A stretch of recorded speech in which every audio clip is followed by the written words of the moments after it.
We're gonna do this. We're gonna put the iPhone X up against the Pixel 2 XL. This video is guaranteed to piss off 50% of you. There won't be any cop out, whatever is best for you. I'm going to declare a winner at the end. So the 5 categories we're using to determine a winner are design, camera, display, performance, and intangibles. Clearly, we could have done another 30 categories, but I didn't want this video to be 45 minutes, so I picked the 5 that I thought best sum up a phone and hit every aspect what the device can offer.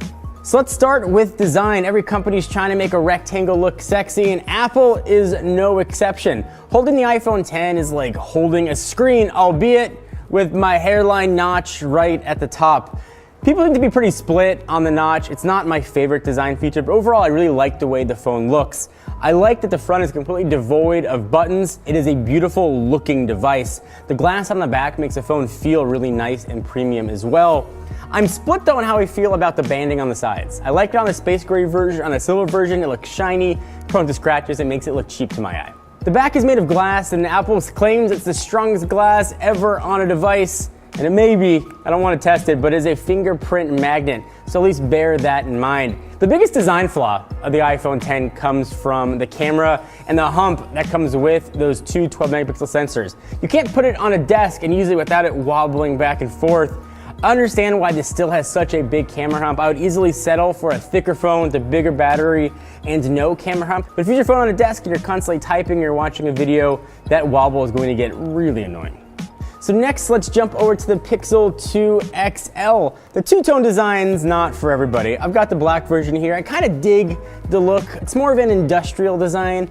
It is certainly not bezel-less, as a lot of companies are going nowadays, but the fact that it does have bezels on the top and bottom mean you get front-facing speakers. The phone has a very functional feel to it. I love the way the aluminum feels on the back. It's got that cold kind of feel to it. The fingerprint sensor's on the back, but they made the texture inside of the button the same as the texture on the back of the phone. I really like that aesthetic. Design on the Pixel 2 is relatively uninspiring, albeit extremely functional.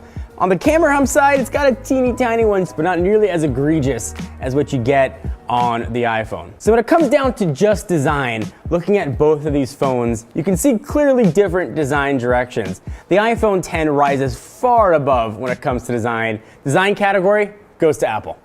So next, let's jump to cameras, and both these devices have incredible camera setups, but let's start with the iPhone X. It's got two 12 megapixel sensors in the typical format you'd expect, a wide angle and a telephoto. It's almost an identical setup, actually, just different orientation than what you've got on the A+, except now both sensors have OIS built in. I was really impressed with the dynamic range, and I thought saturation really hit a sweet spot, and pictures came out looking really good overall in almost every scenario that I threw at it.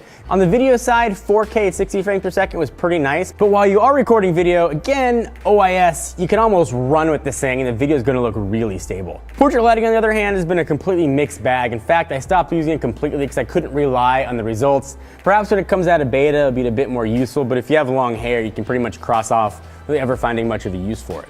All right, so onto the front. It's got a TrueDepth sensor, enables all that stuff like Face ID, but it also enables portrait mode through its 7 megapixel sensor, which is awesome, at least in theory, for a front-facing camera. It looks really bad. Sometimes half of the background would be blurred, half wouldn't. It was completely inconsistent and all over the board. I expected much better from Apple. If you're taking just regular, non-portrait selfies though, they do look pretty decent. All right, so onto the Pixel. If you look at this just on paper, you'd think this would be a blowout from the iPhone standpoint. It's got two 12 megapixel sensors as opposed to just the one on the Pixel 2 XL, but fortunately, that is not the case. Damn, this is an incredible camera that Google's put into the Pixel 2 XL. The pictures in normal light looked incredible without being oversaturated. It really shined in low light, in direct sunlight, it was perfect. I couldn't find a scenario where this camera didn't take good pictures. On the video side, the 4K is capped at 30 frames per second. It did look good. Portrait mode is also here on the rear and the front, and it works incredible on the rear. It uses machine learning to sort of get better as you use it. All right, so it's a familiar story. Portrait mode looks good on the back, but what about the front? Pixel 2 and Pixel 2 XL is rocking an 8 megapixel sensor. Pictures coming out of the 8 megapixel sensor, especially on the portrait mode setting, look ridiculously good. And again, they've gotten better over time. When it comes to front-facing portrait, the Pixel spanks the iPhone X. The rear photos, that's really a coin toss which one you like. but the all-around package of cameras, Google did an incredible job here with the Pixel 2 and the Pixel 2 XL. It is definitely a win for Google. All right, so next, let's jump over to arguably the most important part of the phone, the display, and this is essentially the OLED wars. Let's start with the iPhone. Apple's rarely first to move into a lot of new technologies, but when they move in that direction, they usually do it right, and OLED is no exception. They did a really good job with the screen on the iPhone 10. So the 5.8-inch OLED panel is extra tall. It's a little bit strange to hold at first. It's got an aspect ratio of 19.5 by 9. The PPI is not as high as what you get on the Pixel 2 XL. It's only 458, but the 2436 by 1125 resolution is plenty of pixels here. The screen does a great job balancing color saturation. There is some slight color shifting at off angles. A lot of people love the True Tone display. I mostly turned it off, but that's gonna be a personal preference thing. HDR content looks really good due to the wide color gamut. I was able to see the screen in direct sunlight, which is a big worry that I had with OLED panels. Overall, it's a really well-balanced panel that looks good, showing almost any content of any color. All right, so next let's jump into the Pixel 2 XL. And I do want to say that this review was filmed post the November update. So the display on the Pixel 2 XL is 6 inches at a more conventional 18 by 9 aspect ratio, really high PPI at 538, and it's 2880 by 1440.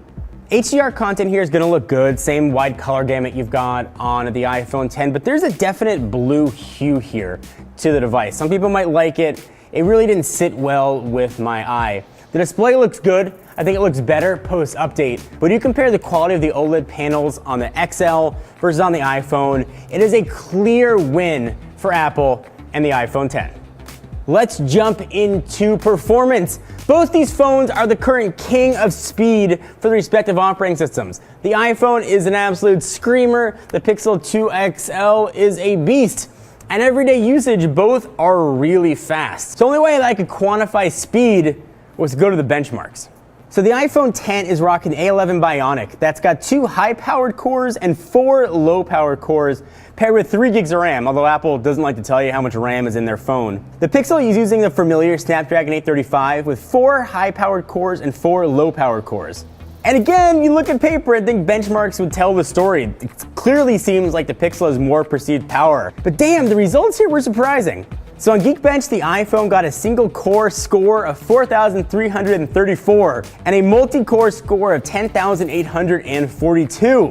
So keep that in mind when I tell you that the Pixel 2 XL got a single core score of 1,898 and a multi-core score of 6,356. So those are the benchmarks, and I get it, the benchmarks don't tell the full story. What matters is end user experience, and both end user experiences are really good, but I promise no cop-out. Gotta pick a winner, and looking at those numbers, it is staggering what Apple has done, at least with perceived lower power, at least lower RAM. They've done an awesome job optimizing the A11 Bionic. The iPhone 10 clearly takes this category. And for the last category, let's move to intangibles. Phones are becoming more and more alike. So this intangible category, I think, helps separate one device from another. The little things that make it shine and make it the best device for you. Let's start with the iPhone. So perhaps the biggest reason a lot of folks buy an iPhone is Apple's ecosystem. Things like iMessage and Apple Pay make it just really easy to use. You're also getting wireless charging, IP67 water and dust resistance. It's fast charge capable, CarPlay. You got the novelty of Face ID. You're getting pretty quick updates from Apple, and the device is crazy fast, as we saw from the benchmarks. All right, so the iPhone 10 brings a lot to the table. The Pixel 2 XL is clearly no slouch. You are getting really good speakers for a mobile device, way faster quick charging, a lower price of $849, and always on display, which I use quite a bit. You're getting the Google Assistant, which I prefer. You're getting the squeeze on the sides to access Google Assistant. You're getting Android Auto. You're getting Android Pay. No notch at the top. Again, IP67 water and dust resistance. And the last intangible, but definitely not least, the aluminum on the back makes this phone incredibly more durable. So you're looking at the intangibles, both phones have a lot to offer. But if I had to pick one based on the little things, I'm going Pixel 2 XL. It takes this round. So before we tally up a winner and perhaps to calm your rage, I want to thank our sponsors Sennheiser and their Ambeo Smart Headset for making this video possible, especially in the intangible category.